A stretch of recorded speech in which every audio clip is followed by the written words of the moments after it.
네, 엊그저께 이제 지난 금요일이었는데요. 제가 이제 치과 진료를 받고 있는데 이렇게 꿰맨 부분이 약간 좀 잘못돼가지고 이게 좀 뭐라고 해야 될까요? 좀 터졌대요. 그래서 이제 거기 안쪽을 재료가 보니까 약간 그 치아 만들 때 쓰는 그 재료 같은데 껌 같은 걸 이렇게 막 이제 그 구멍을 메우고 이제 지금 굳어 있는 상태인데 이게 빠지면 다시 오라 그랬거든요. 그래서 빠지지 말아야 되는데 오늘 아침에 찬양하는데 이렇게 시옷 발음 들어가는 가사가 많은지 시옷 발음할 때마다 이게 위태위태 해가지고 빠질까봐 좀 상당히 신경 쓰였는데 오늘 시옷 발음이 들어가는 많이 나오면 안 될 텐데요. 좀 조심스럽게 말씀을 나누도록 하겠습니다. 잘 안 보이시죠? 기술적으로 잘 가리고 있으니까요. 한 주간 동안도 더운데 잘 지내셨겠죠? 날씨도 덥고 또 밤에도 뭐 열대야까지는 이제 지금은 아닌 것 같긴 한데 아직 여름이 좀 많이 남았는데 남은 여름 또 잘 우리 모두가 함께 건강하게 지내실 수 있으면 좋겠습니다.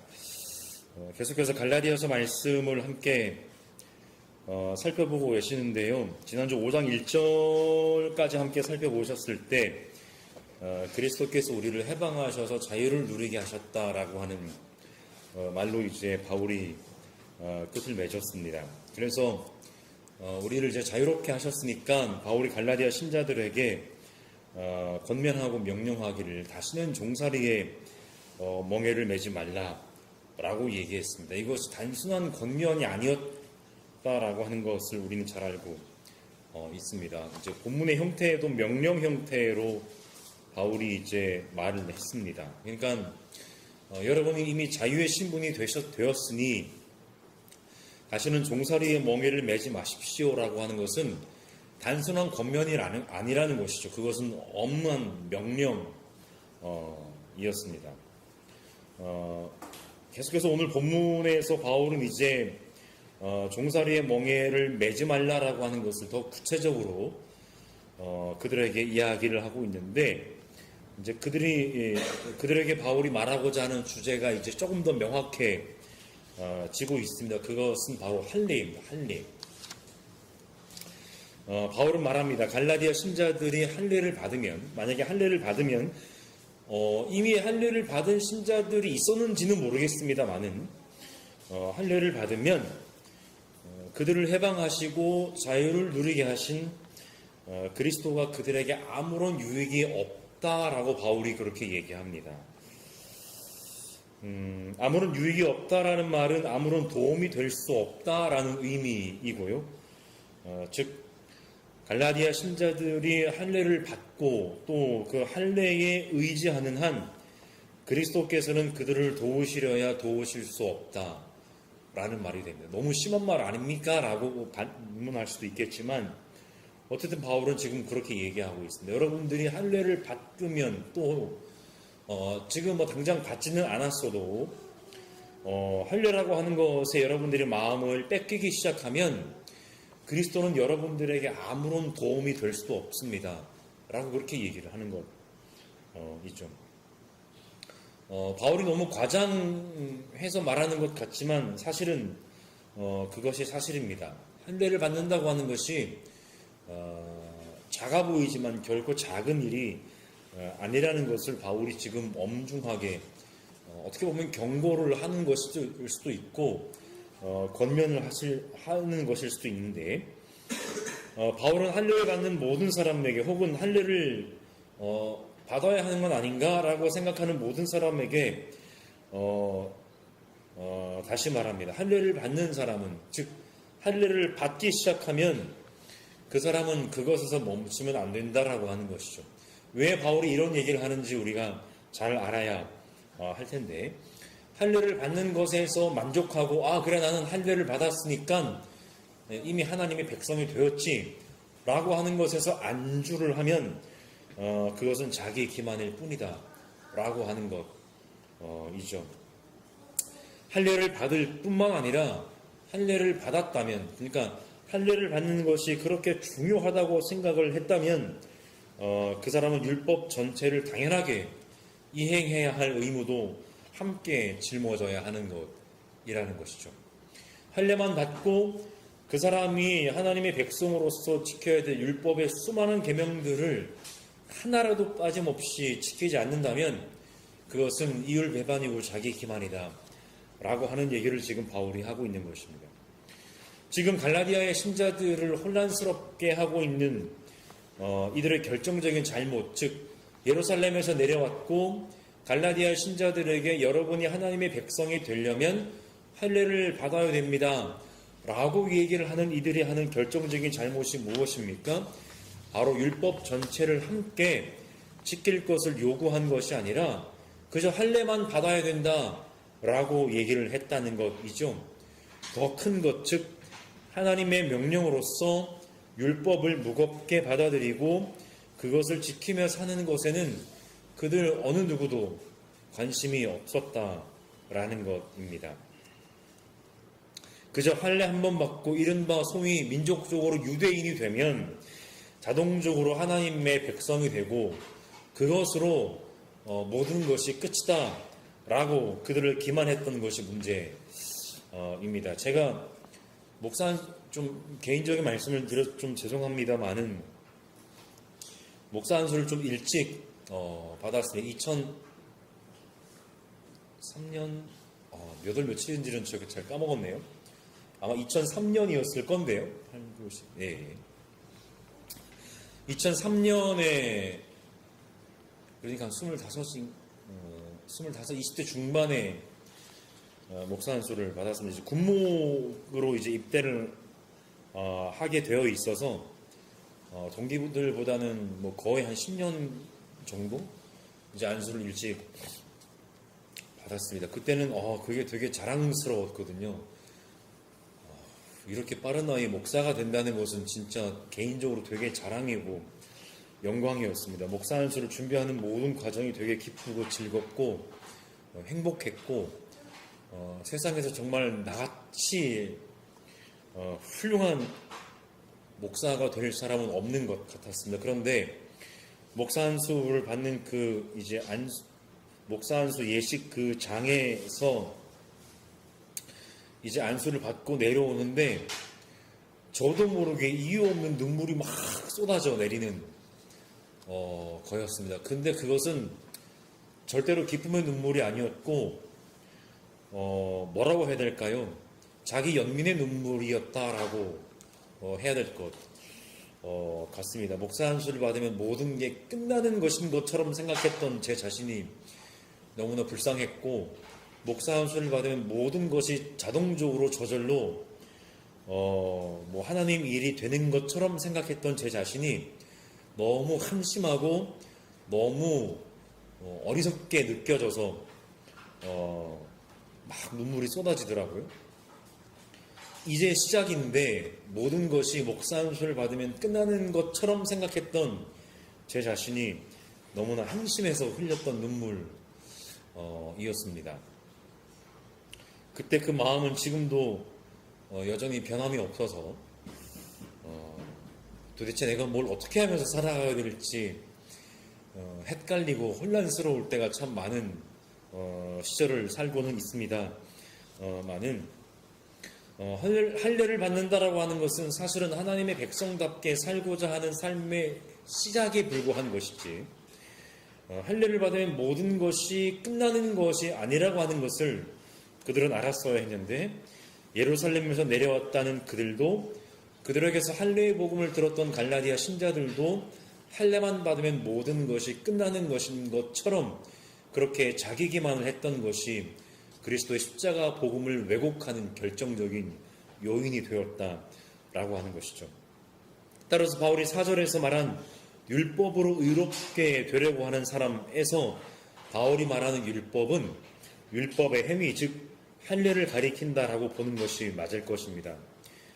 다시 말씀드리지만 바울은 율법 자체를 악한 것으로 얘기하는 것이 아니고 따라서 할례도 역시 그것 자체로 나쁘고 악한 것은 절대로 아닙니다. 다만 율법 가운데 몇몇 규정, 그리스도의 은혜로 하나님의 자녀가 되는 것과 전혀 상관이 없는 규정들을 절대시하는 것을, 그것만 받으면, 그것만 지키면 모든 것이 끝난다 라고 생각하게 되는 것을 폐기해야 한다고 바울은 말했던 것이죠. 그중 대표적으로 오늘 바울이 말하는 것이 바로 할례라는 겁니다.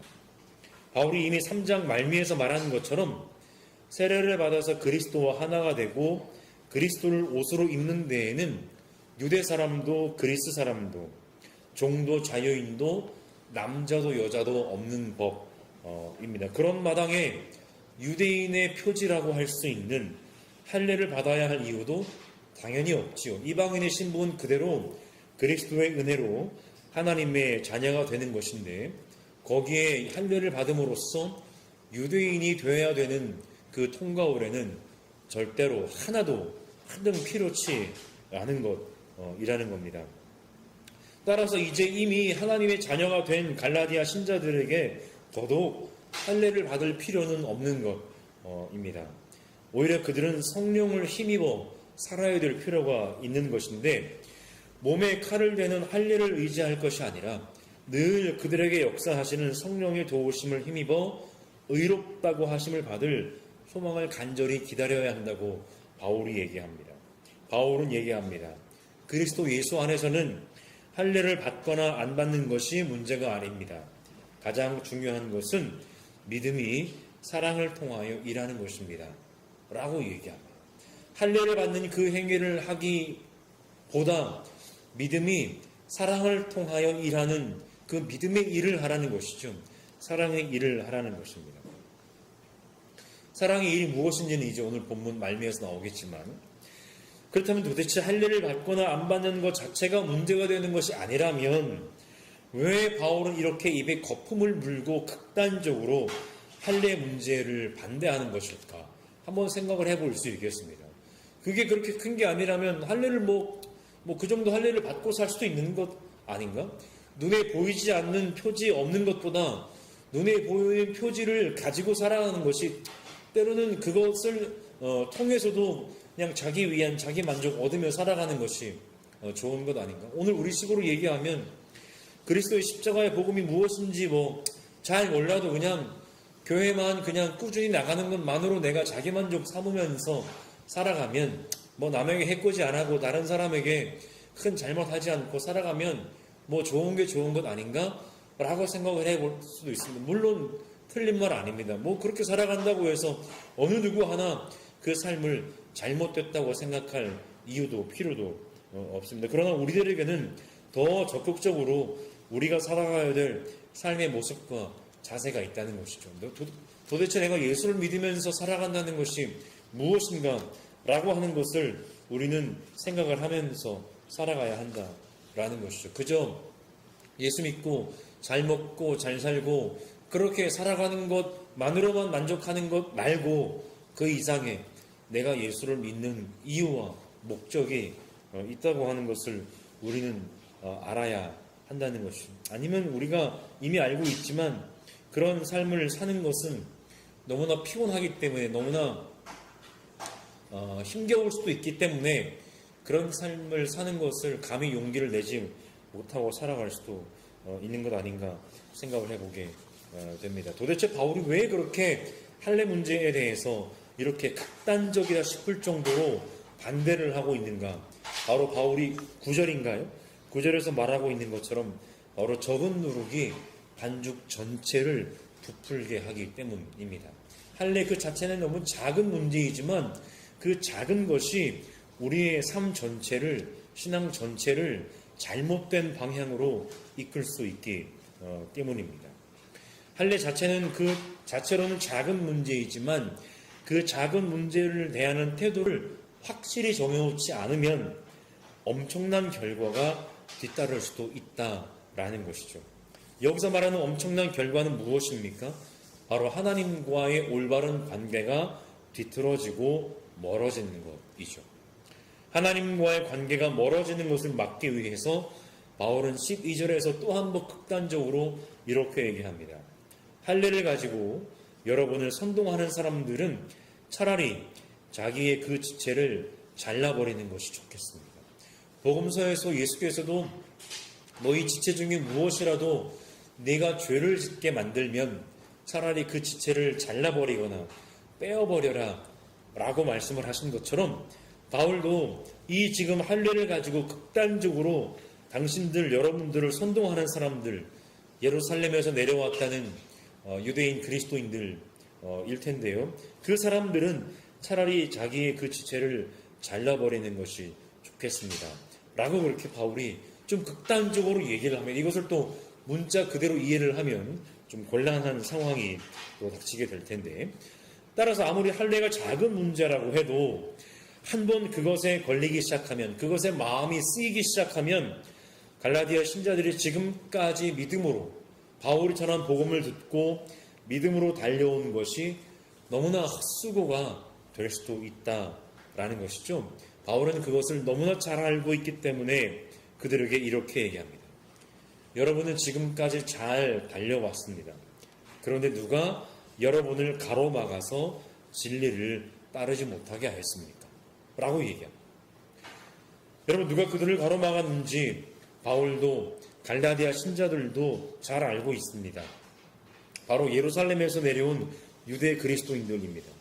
그들이 와서 갈라디아 신자들에게 한 말은 결코 진리를 따르는 말이 아니었습니다. 오히려 바울이 말하는 것처럼 그들의 말을 따르는 것이 오히려 반대로 결국 진리를 따르지 않는 셈이 되는 것입니다. 예루살렘에서 온 이들의 생각은 올바른 생각이 아니라 그들 자신들의 신념에 불과한 것이었는데, 그것은 하나님에게서 나온 생각이 아닙니다. 우리말 성경 8절은 그것을 뭐라고 번역했냐면 꿰임이라고 번역했습니다.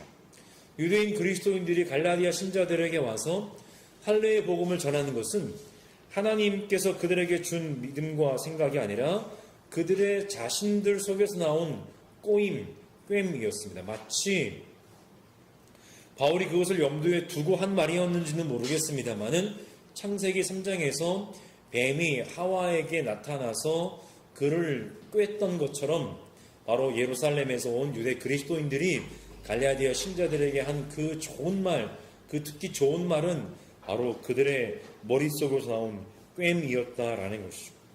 그리고 10절에서 바울은 하나님에게서 온 것이 아닌 그들의 꿰임은 올바른 믿음을 교란하는 것이라고 단호하게 말합니다. 올바른 믿음을 교란하는 사람은 누구든지 심판을 받을 것입니다. 여러분, 사실 할례라고 하는 그 손쉬운 방법에 교란되는 것은 사람이라면 누구든지 빠지기 쉬운 함정이죠. 왜냐하면 내가 믿음으로 살아간다고 하는 것 자체가 아까 조금 전에 제가 말씀드렸던 것처럼 믿음으로 그리스도를 따라서 살아간다는 것은 결코 쉬운 일이 아닙니다. 그리스도를 닮는 삶을 살아간다라고 하는 것은 하나님을 위해서, 이웃을 위해서 결국은 자신의 목숨까지도 내어놓아야만 하는 그 십자가를 향해서 사셨던 그분의 삶을 따라서 살아간다라고 하는 것은 절대로 쉬운 일이 아닙니다. 오늘날 교회들마다 현수막을 내걸고 예수를 믿으면 행복해지고 예수를 믿으면 삶이 잘 되고 하는 것만이 전부가 아니라 예수를 믿으면 결국은 십자가를 져야 되는 그 삶을 따라가는 삶은 절대로 쉬운 삶이 아니죠. 기분 좋은 삶도 아닙니다. 누가 가고 싶은 삶도 아닙니다. 그럼에도 불구하고 그 삶을 따르라고 우리는 복음으로 부르심을 받았기 때문에 그러한 삶을 살아가야 되는 사람들에게 할례 한번 따끔하게 할례 한번 받고 그 할례의 표식으로 자기 만족을 얻을 수 있다라고 하는 것은 마치 로또에 당첨되는 것과 같은 그런 자기 만족과 자기 기만을 줄 수도 있습니다. 그러니까 뭡니까? 예수를 따라 살지 않으면서도 그 표식만으로 내가 하나님의 자녀구나, 하나님의 백성이구나 라고 하는 자기 기만에 빠지기 쉬운 유혹의 도구가 바로 할례라는 것입니다. 그래서 누구나 그 함정에 빠지기가 쉽습니다. 십자가의 복음은 왜냐하면 그 자체로 말씀드렸던 것처럼 따르기가 결코 쉬운 것이 아니기 때문인데, 바울이 11절에서 말하는 것처럼 십자가는 사실은 그 자체로 거리낌의 대상이기 때문입니다.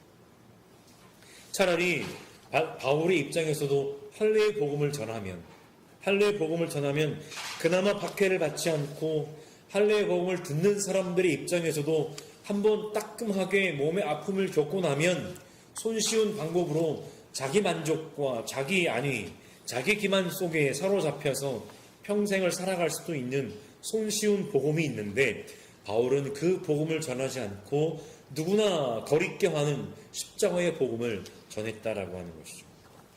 왜냐하면 바울이 고린도 전서에서도 말한 것처럼 그 십자가의 말씀이 멸망할 자들에게는 어리석은 것이지만 구원을 받는 사람에게는 그야말로 하나님의 능력이기 때문입니다.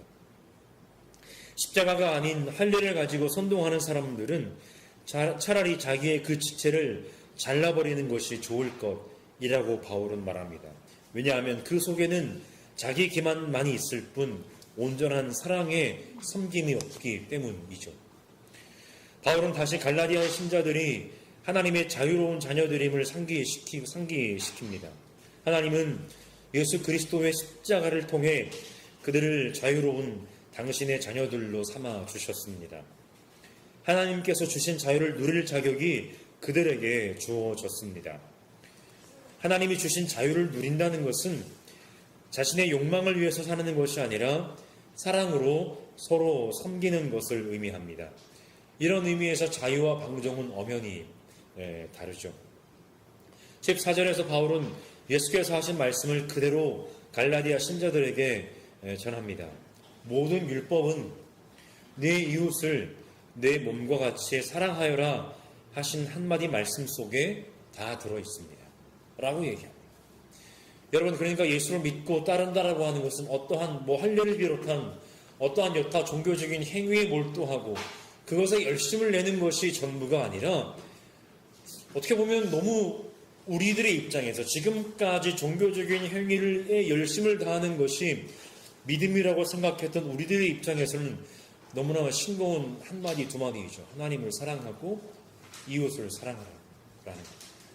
그러나 그 싱거운 한마디가 어떤 한마디, 백마디, 천마디, 만마디보다 지키기가 어렵다는 것을 또한 우리는 잘 알고 있습니다. 그의 다른 편지인 로마서 13장에서도 바울은 같은 말을 합니다. 모든 계명은 내 이웃을 내 몸과 같이 사랑하여라 하는 말씀에 요약되어 있습니다. 계명 가운데 가장 큰 것이 무엇이냐는 율법학자의 질문에 예수께서 하신 대답과 똑같습니다. 오늘 본문 마지막 15절에 보면 아마도 갈라디아 공동체 안에 할례 문제로 인해서 상당한 갈등과 다툼이 있지 않았나 싶습니다. 예루살렘에서 온 유대 그리스도인들이 할례를 받아야 한다라고 그들에게 얘기하니까 그들 가운데 일부는 그들을 따라야 한다라고 얘기를 했을 것이고 또 일부는 반대 의견을 주장했을 수도 있을 겁니다. 그리고 그들 사이에는 할례를 받아야 하는 줄을 두고 바울의 표현에 따르면 서로 물어뜯고 잡아먹고 하는 정도로 깊은 갈등이 생겼던 것 같습니다. 진리가 아닌 문제를 가지고 공동체가 분열을 겪게 되는 것이죠. 바울은 마지막으로 그렇게 되면 피차 멸망하고 말 터이니 서로 조심하라고 권면하고 있습니다. 결론을 맺겠습니다. 바울이 말한 것처럼 할례는 그 자체로 큰 문제가 결코 아닙니다. 바울 자신도 사도행전 16장에 따르면 디모데라는 제자에게 할례를 행했던 적이 있습니다. 이것만 봐도 바울이 할례를 절대 악이라고 얘기하는 것은 결코 아닙니다. 그럼에도 불구하고 바울의 기본적인 생각은 확고합니다. 무엇이냐면 이미 그리스도의 십자가 복음을 전해 듣고 이미 갈라디아 신자들의 입장에서요. 이미 그리스도의 십자가 복음을 전해 듣고 하나님의 자녀가 된 이들에게 할례는 무의미하다는 것입니다. 오히려 할례가 그리스도의 십자가의 복음을 무의미하게 만드는 결과를 초래할 수도 있게 되는 것입니다. 그리스도의 십자가 복음을 통해 하나님의 자녀가 된 이들에게는 이미 자유가 주어졌습니다. 그 자유를 다시 할례라는 율법 규정에 얽어매고 그 할례를 통해서 다시 자기 기만이라고 하는 삶에 빠지는 것은 어리석은 짓이라는 것입니다. 하나님이 주신 자유를 누리는 참된 길은 하나님을 사랑하고 이웃을 내 몸과 같이 사랑하는 삶을 사는 길입니다. 그 길은 바로 예수 그리스도께서 먼저 가신 바로 그 길, 하나님을 사랑하시다가 이웃을 사랑하시다가 결국은 십자가에 당신의 목숨을 내어 놓으셔야만 했던 그 길입니다. 그 길 속에 하나님의 뜻이 오롯이 담겨 있습니다. 하나님은 오늘 우리가 특정한 종교적인 행위에 매몰되는 것을 절대로 바라지 않으십니다. 그 종교적인 행위의 노예가 되는 것은 하나님의 뜻이 아닙니다. 어쩌면 그것은 우리의 자기 만족에 불과한 것일지 모르겠습니다. 마치 갈라디아 신자들을 꿰어서 교란시켰던 그들의 생각과 똑같습니다. 그것은 하나님에게서 온 생각이 아닙니다. 여러분, 우리 전주 보금자리 교회가 하나님이 우리에게 이미 그리스도의 십자가 복음을 통해서 주신 자유를, 하나님을 사랑하고 이웃을 사랑하면서 그 자유를 온전히 누리며 실천하는 공동체가 되어가기를 간절히 소망합니다.